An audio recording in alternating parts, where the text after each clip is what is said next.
हमने बताया L is equal to I omega. L है बच्चों, बोलो क्या था ये, angular velocity, I moment of inertia, और ओमेगा क्या थे आपके पास, एंगुलर वेलोसिटी। ध्यान से देखोगे, जैसे हमने लीनियर मोशन में पढ़ा था कि भाई F is equal to dp upon dt होता है, और अगर मेरे पास एक्सटर्नल फोर्स एक्टिंग है वो जीरो के बराबर होता है। ध्यान से देखोगे, तब हमने कहा था कि dp अपॉन dt है, बोलो क्या ये जीरो के बराबर होता है या नहीं। और इसी का भी डिफरेंशिएशन जब जीरो होता है, जब वो क्वांटिटी हमारे पास कांस्टेंट होगी, और इसका मतलब क्या हो गया कि लीनियर मोमेंटम क्या हो गया आपके पास, कंजर्व रह गया, कांस्टेंट हो गया। Law of conservation of linear momentum ये कहता है कि हमारे पास लीनियर मोमेंटम हमेशा बॉडी का कांस्टेंट रहेगा अगर एक्सटर्नल फोर्स एक्टिंग उस बॉडी पे किसके बराबर है बच्चों, जीरो के बराबर है। ये तो किसकी बात करी थी हमने, लीनियर मोशन की बात करी थी। लेकिन रोटेशनल मोशन में भाई हमारे पास फोर्स है, उसकी जगह कौन एक्ट करता है, टॉर्क एक्ट करता है। तो ये कहता है कि भाई हमने ये भी पढ़ा है कि tau is equal to dl upon dt, और अगर एक्सटर्नल टॉर्क एक्टिंग है वो किसके बराबर है, जीरो के बराबर है। If external torque acting is equal to zero, then we can say that dl upon dt is also equal to 0 and L is equal to constant। Angular momentum है वो क्या रहेगा आपके पास, कांस्टेंट रहेगा। ये कहता है कि अगर हमारे पास कोई भी बॉडी है वो रोटेट करती है, रोटेशनल मोशन में है, और उसके ऊपर ये कहता है कि कोई भी टॉर्क एक्ट नहीं करता, no torque is acting on the body, then we can say that the angular momentum will remains constant. इसका मतलब क्या हुआ कि एंगुलर मोमेंटम होता है L is equal to I omega, और मैं कह सकता हूँ कि आई ओमेगा है ये हमारे पास क्या रहेगा, कांस्टेंट। और क्या मैं ऐसा भी कह सकता हूँ I one omega one is equal to I two into omega two के बराबर रहेगा।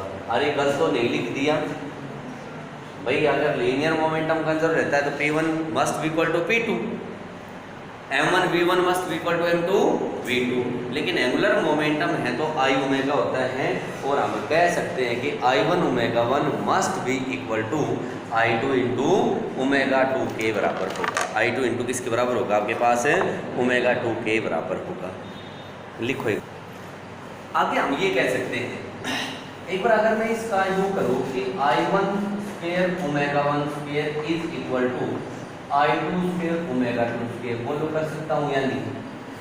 और अगर मैं दोनों साइड हाफ से और मल्टीप्लाई करती हूँ 1/2 और मैं इसको यूँ लिख दूँ कि I1 इंटू 1/2 I1 ओमेगा 1 का square is equal to I2 into 1/2 I2 into omega 2 का स्क्वायर। क्या आपको ध्यान है 1/2 आई ओमेगा स्क्वायर किसके बराबर होता है? क्या ये काइनेटिक एनर्जी रोटेशनल मोशन में होती है? अरे क्या काइनेटिक एनर्जी होती है? मैं ये लिख सकता हूँ कि भाई हमारे पास क्या आया, ये आया हमारे पास कि भाई हमारे पास आ गया I1 into kinetic energy 1 is equal to I2 into kinetic energy 2। अरे सही लिखा है। अरे half I omega square kinetic energy होता है, तो ये क्या काइनेटिक एनर्जी पहले सिस्टम की हो गई, क्या ये काइनेटिक एनर्जी दूसरे सिस्टम की हो गई? मैंने ये लिखा I1 kinetic energy 1 must be equal to I2 into kinetic energy 2 के बराबर हो गई। आगे मैं कह सकता हूँ I1 upon I2 is equal to kinetic energy 2 upon kinetic energy 1। जिस बॉडी की मोमेंट ऑफ इनर्शिया ज़्यादा होगा उसकी काइनेटिक एनर्जी कम होगी, और जिसका मोमेंट ऑफ इनर्शिया कम होगा उसकी काइनेटिक एनर्जी क्या होगी, ज़्यादा होगी।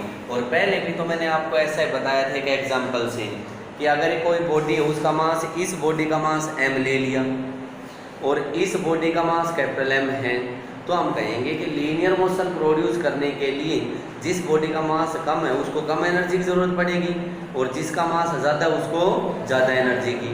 वहाँ पे तो मास पे डिपेंड कर रहा था, लेकिन जब रोटेशनल मोशन होता है तो रोटेशनल मोशन में किस बात पे डिपेंड करते हैं? It depends on the moment of inertia. जिस बॉडी का मोमेंट ऑफ इनर्शिया ज़्यादा होगा उसको काइनेटिक एनर्जी हमें ज़्यादा प्रोवाइड करनी पड़ेगी रोटेट करने के लिए, लेकिन जिस बॉडी का मोमेंट ऑफ इनर्शिया कम होगा उसको हम क्या करेंगे कि लेस काइनेटिक एनर्जी है वो प्रोवाइड करनी पड़ेगी। हो गए यहाँ तक? करो एक बार आगे। इसके आती है application law of conservation of angular momentum की। क्या आप लोगों के ध्यान है लीनियर मोमेंटम की कौन सी एप्लीकेशन करी थी?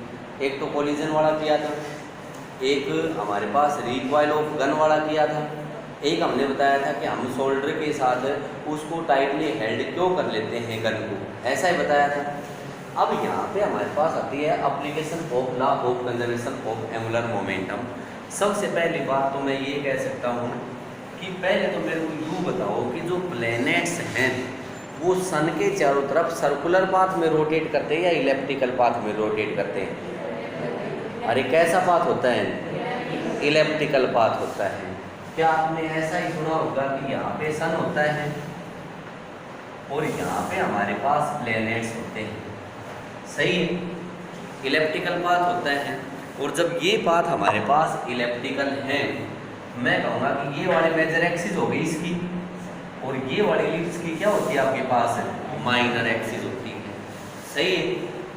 जब कोई भी प्लैनेट है वो सन के चारों तरफ रिवॉल्व करेगा तो उसका एंगुलर मोमेंटम हमेशा कांस्टेंट रहेगा। इसका मतलब क्या हो गया कि एंगुलर मोमेंटम होता है आई ओमेगा और ये हमारे पास हो गया कांस्टेंट। इसका मतलब क्या होगा? I omega is equal to constant. अब देखो दो का प्रोडक्ट हमें कांस्टेंट रखना है, आई ओमेगा का प्रोडक्ट क्या रखना है आपको? कांस्टेंट रखना है। अगर मैं आई को बढ़ाता हूं तो क्या सेम प्रोपोर्शन में ओमेगा घटाना पड़ेगा? भाई मान लिया कि मैंने आई है वो 2 टाइम्स कर दिया, तो आई ओमेगा को कांस्टेंट रखने के लिए क्या ओमेगा अदा करना पड़ेगा? अरे सही है। अब देखो भाई मान लेते हैं पहले प्लैनेट यहाँ था और फिर प्लैनेट यहाँ आ गया घूमता घूमता, फिर प्लैनेट यहाँ आ गया, फिर यहाँ चला गया, फिर यहाँ चला गया, ऐसे रोटेट कर रहा है। इस पाथ में हमारे पास प्लैनेट है वो रोटेट करता है। देखो ये एक्सिस ऑफ रोटेशन है सन। सन से पहले ये डिस्टेंस बोलो कम है या ज़्यादा? मैक्सिमम है। मैक्सिमम है तो इसके लिए मोमेंट ऑफ इनर्शिया मैक्सिमम और मिनिमम? मैक्सिमम। अरे मोमेंट ऑफ इनर्शिया क्या होता है? Mass into square of distance from the axis of rotation. बोलो जब डिस्टेंस मैक्सिमम है एक्सिस ऑफ रोटेशन से, क्या यहाँ पे हमारे पास मोमेंट ऑफ इनर्शिया क्या रहेगा? मैक्सिमम। और ओमेगा मिनिमम? ओमेगा क्या रहेगा? मिनिमम। मतलब इसकी रोटेट करने की स्पीड यहाँ पे कम रहेगी। अब प्लैनेट घूमता घूमता यहाँ आ गया, बताओ आई बढ़ा या घटा? अरे ये डिस्टेंस कम हो गई, डिस्टेंस कम हो गई तो मोमेंट ऑफ इनर्शिया क्या हो गया? डिक्रीज हो गया। क्या हमारे पास ओमेगा क्या हो जाएगा? इंक्रीज हो जाएगा। अरे सही है। अब यहाँ आ गया प्लैनेट, अब बोलो ये डिस्टेंस मिनिमम है और ये डिस्टेंस मिनिमम है तो यहाँ पे क्या आप कह सकते हो मोमेंट ऑफ इनर्शिया मिनिमम होगा। और क्या प्लैनेट की यहाँ पे एंगुलर वेलोसिटी मैक्सिमम होगी या नहीं? उसके बाद यहाँ चला गया, बोलो आई बढ़ा या घटा? बढ़ा। ओमेगा यहाँ पे आई बढ़ गया, ओमेगा यहाँ पे आई घटा। भाई यहाँ मैक्सिमम था, उसके बाद आई घटा, ओमेगा बढ़ गया। और बोलो इस टाइप से बोलो हर एक पॉइंट पे क्या वेलोसिटी हमारे पास सेम है प्लैनेट की? नहीं है ना angular velocity same. Angular velocity है वो हमारे पास कंटिन्यूसली क्या होती है? चेंज होती है। क्यों हो रही है चेंज? आई चेंज हो रहा है, आई चेंज होता है तो ओमेगा भी क्या होगा? Change, because angular momentum will remains constant. You got my point और नॉट? पक्का? आगे देखो, अभी तुमने वो डांसर गर्ल देखी है क्या उसमें सर्कस में?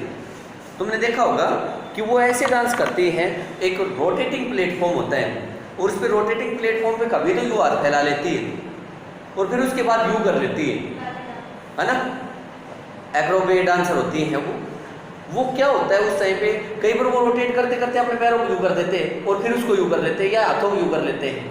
अब देखो मैं रोटेट कर रहा हूँ तो ये वाली तो मेरी एक्सिस ऑफ रोटेशन हो गई। एक्सिस ऑफ रोटेशन से मैंने बॉडी का मास बोलो दूर किया या नजदीक, दूर। बोलो मेरा मोमेंट ऑफ इनर्शिया बढ़ा या घटा, मोमेंट ऑफ इनर्शिया बढ़ गया तो एंगुलर वेलोसिटी क्या हो जाएगी, डिक्रीज हो जाएगी। और जैसे मैंने बॉडी को यूज ता लिया हाथों को, अब बोलो मोमेंट ऑफ इनर्शिया बढ़ा या घटा, घट गया। बोलो ओमेगा क्या होगी, बढ़ जाएगी। तो वो उसके अकॉर्डिंग ही हमारे पास क्या होता है कि भाई हमारे पास ये भी किसको फॉलो करते हैं, law of conservation of angular momentum. क्या आपने बिल्ली देखी है, बिल्ली नीचे से ऊपर जंप करती है और ऊपर से नीचे जंप करती है, क्या वो कंडीशन देखी है आपने कभी, बताओ तो कैसे जंप करती है वो, आप महसूस करना एक बार, देखना कभी बिल्ली को, जब नीचे से ऊपर जंप करेगी ना तो वो अपनी टेल को अपनी बॉडी के साथ लगा लेती है। जैसे नीचे से ऊपर जंप करेगी तो वो टेल को कहाँ पे लगा लेगी, अपनी बॉडी के साथ, ये लगा ली। और जैसे वो ऊपर से नीचे जंप करेगी तो अपनी टेल को यूं लंबी करके और फिर जंप करती है। वो भी law of conservation of angular momentum को फॉलो करती है। कैसे करती है वो, जैसे नीचे से ऊपर जाती है उसकी टेल है वो एक्ट करती है एज एक्सिस ऑफ रोटेशन। किसकी तरह काम करती है, एक्सिस ऑफ रोटेशन। अब जैसे उसने अपनी टेल को अपनी बॉडी के साथ लगा लिया, बोलो सारा जो मास है वो एक्सिस ऑफ रोटेशन से ज़्यादा दूरी पे है या कम पे, कम दूरी पे है। और कम दूरी पे है तो बोलो उसका मोमेंट ऑफ इनर्शिया कम होगा या ज़्यादा, कम होगा। तो उसकी कूदने की जो पावर है एंगुलर वेलोसिटी वो ज़्यादा होगी। लेकिन जैसे वो ऊपर से नीचे आएगी और अगर वो टेल को यूं लंबा करती है तो अब देखियो टेल तो वहाँ चली गई, एक्सिस ऑफ रोटेशन यहाँ, बॉडी का मास यहाँ पे है। बोलो हमारे पास मोमेंट ऑफ इनर्शिया बढ़ा या घटा, बढ़ा। और एंगुलर वेलोसिटी अगर वो ऐसा ना करे, भूल जाए तो क्या होगा, गोल गोल घूमती जाएगी वो दूर तक। वो कैसे जाएगी, गोल गोल घूमती हुई जाएगी। क्यों, क्योंकि वहाँ पे मोमेंट ऑफ इनर्शिया कम है और मोमेंट ऑफ इनर्शिया कम है तो एंगुलर वेलोसिटी क्या होगी, ज़्यादा हो जाएगी, इसलिए वो गोल गोल घूमती जाएगी। या कई बार तुमने देखा होगा कि कई है ना वो वाटर के अंदर जंप करते हैं ऊपर से, तो वो अपनी बॉडी को यूं रोटेट करके लेके आते हैं। तो बॉडी को क्या करते हैं कि जब जैसे एकदम पूरी बेंड कर देते हैं, हाथों और पैरों को बहुत नजदीक कर लेते हैं तो उनकी स्पीड बहुत तेज हो जाती है। और जैसे ही वो क्या करते हैं कि लंबे कर लेते हैं तो यही वाली एक्सिस ऑफ रोटेशन हुई बेंड होने के बाद, और फिर उनकी जो एंगुलर वेलोसिटी वो क्या हो जाती है अपने पास कम हो जाती हैं। तो ये हमारे पास कुछ इसकी एप्लीकेशंस थी। और किसकी एप्लीकेशन पढ़ी हमने, law of conservation of angular momentum की। हमने बताया आई ओमेगा किसके बराबर बताया, कांस्टेंट। अरे ऐसा ही बताया। अब मैं यूँ कहता हूँ कि हमने ये पढ़ा है कि ओमेगा है ना वो 2π/t के बराबर होता है। ओमेगा किसके बराबर होता है, 2π/t। t is the time period. t क्या है आपके पास, टाइम पीरियड है। t है वो हमारे पास है टाइम पीरियड। क्या मैं ऐसा कह सकता हूँ I × 2π/t is equal to constant, और मैं आपको ये भी कह सकता हूँ I/t is equal to constant. कहीं कोई मिस्टेक हो, अरे क्या आपको समझ आया, 2π इसके नीचे चला जाएगा कांस्टेंट के नीचे तो कोई नया कांस्टेंट आएगा, और उसको भी मैंने क्या नाम दे दिया, कांस्टेंट का नाम दे दिया। क्या मैं आपको ये कह सकता हूँ कि I directly proportional to time period, अरे कह सकता हूँ या नहीं। और मैं अगर यहाँ पे ये कहूँ कि एक I1/I2 है, भाई ऐसा ही तो कहेंगे I1 directly proportional to T1 and I2 is also directly proportional to T2। कोई ना कोई इसमें भी कांस्टेंट किया आएगा, इसमें भी कांस्टेंट किया आएगा। और अगर इन दोनों को डिवाइड करेंगे तब हम कह सकते हैं I1/I2 is equal to T1/T2। सबसे पहले मेरा एक कॉन्सेप्ट आता है कि अगर हमारे पास जो पोल्स हैं, अर्थ के जो पोल्स हैं, बोलो उसके ऊपर आइस है या नहीं, अरे आइस है या नहीं, और अर्थ भी रोटेट करती है पोल्स के अबाउट ही। अब ये कहता है कि अगर हमारे पास जो नॉर्थ पोल है या साउथ पोल है उसकी आइस है वो मेल्ट हो जाए, उसकी आइस क्या हो जाए, मेल्ट हो जाए। पहला क्वेश्चन आता है कि अगर आइस है वो हमारे पास मेल्ट हो गई, तब ये बताया है duration of time period of the day है वेदर इट इज इंक्रीजेज और decreases. Duration of time period of day है वेदर इट विल इंक्रीजेज और डिक्रीजेज। बताओ इंक्रीज होगा या डिक्रीज होगा? भाई आइस का क्या बन गया, पानी। आइस का क्या बना, पानी, वाटर बन गया। और जब वाटर बना है तो आप मेरे को ये बताओ कि पोल्स से वो वाटर है, पहले भी आइस थी, अब वाटर बन गया तो बोलो पोल से दूर चला गया या नहीं? और मास एक्सिस ऑफ रोटेशन से दूर चला गया, मोमेंट ऑफ इनर्शिया बढ़ा या घटा? अरे डिस्टेंस एक्सिस ऑफ रोटेशन से बढ़ी तो मोमेंट ऑफ इनर्शिया भी बढ़ गया। और जब मोमेंट ऑफ इनर्शिया बढ़ गया तो बोलो duration of day whether it is increased और decreased? It will increases, it will. क्या आपको समझ आया? क्यों बढ़ी? क्योंकि पोल से जैसे आइस बनी तो पानी कहाँ चला गया, दूर। एक्सिस ऑफ रोटेशन से डिस्टेंस बढ़ी, और जब डिस्टेंस बढ़ी तो क्या आपके पास आई बढ़ा? अरे आई बढ़ा, और आई बढ़ा तो टाइम पीरियड भी क्या हो जाएगा, इंक्रीज हो जाएगा। तो ड्यूरेशन ऑफ डे 24 घंटे ना होके बोलो ज़्यादा हो जाएगी या नहीं? सही है। अगला क्वेश्चन देखो, ध्यान से देखना है, ऐसा ही कॉन्सेप्ट आएगा इसके अंदर भी। ये क्वेश्चन है,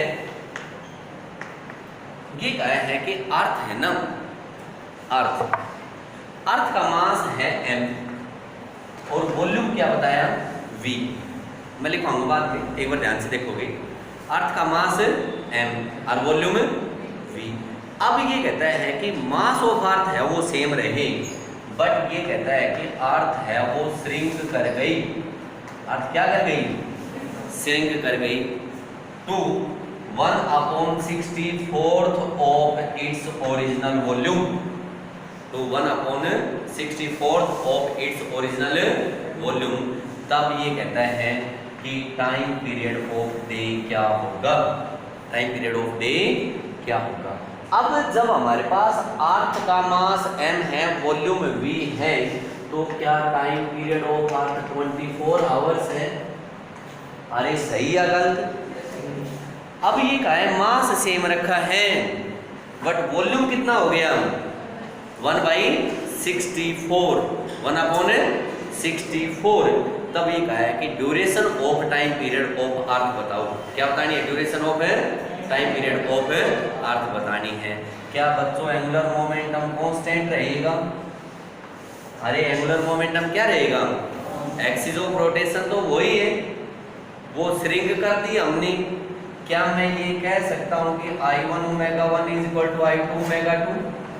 और मैं क्या ऐसा भी कह सकता हूँ I1/T1 must be equal to I2/T2? अरे सही है, अरे सही है। T2 की वैल्यू निकालनी है, रिस्पॉन्स नहीं आ रहा, T2 की वैल्यू निकालनी है। तो क्या आएगा, I2/I1 × T1 के बराबर आएगा। अरे सही या गलत? अब ये बताओ, अर्थ है वो हमने स्फेरिकल मान रखी है। अर्थ सॉलिड स्फीयर या होलो स्फीयर? Solid sphere.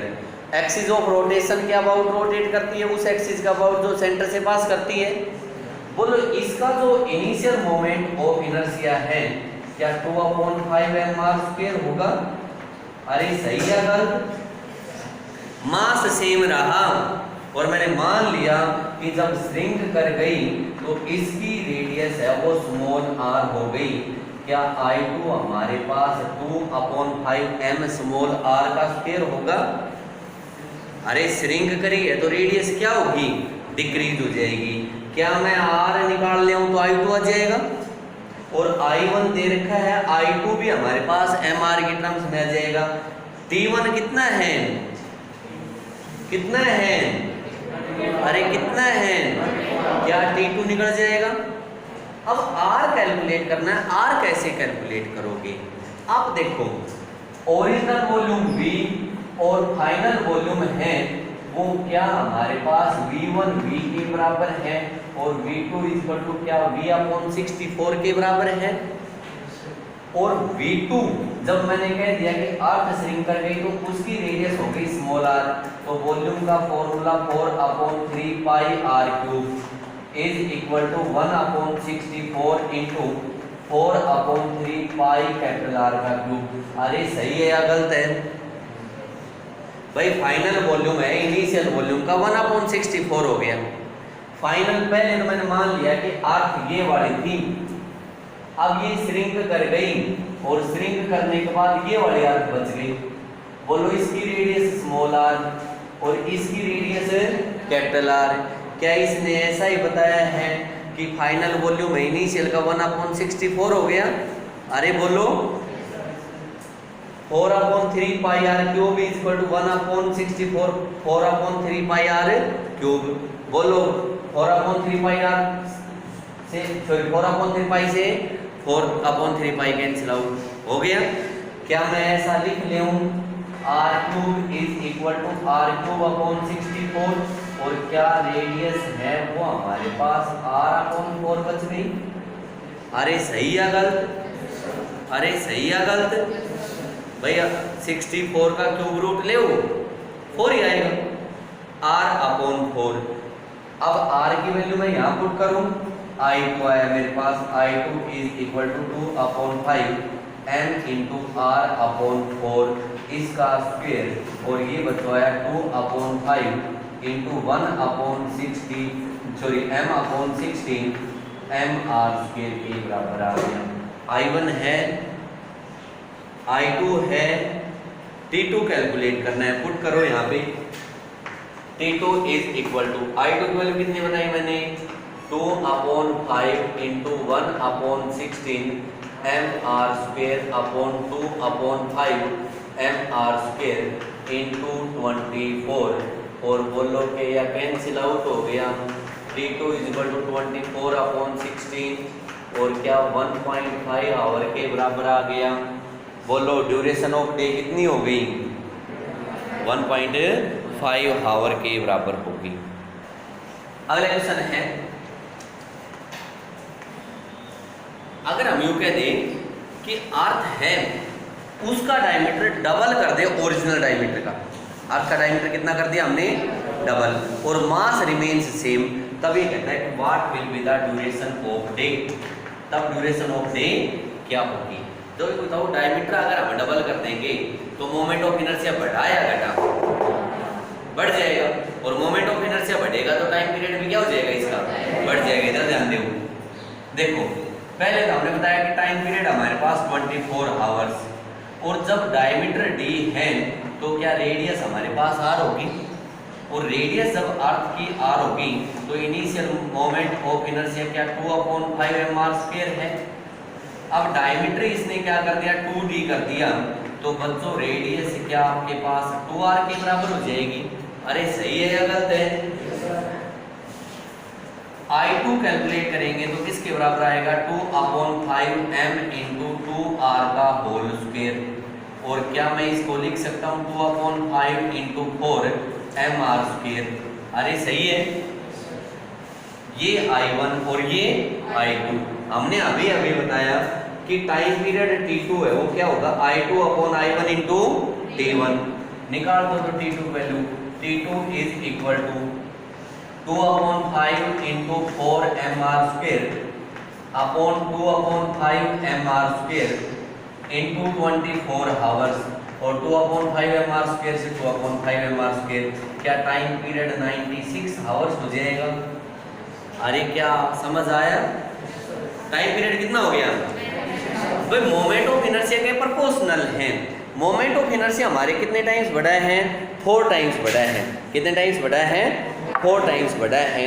तो हम कहेंगे कि हमारे पास जो टाइम पीरियड है वो भी कितने टाइम्स बढ़ जाएगा 4 टाइम्स बढ़ जाएगा। क्या आपको समझ आ गया? इस क्वेश्चन को कर सकते हो। आगे देखो ध्यान से, कर दूं मैं इसको रफ या लिखना चाह रहे हो? लिख लो।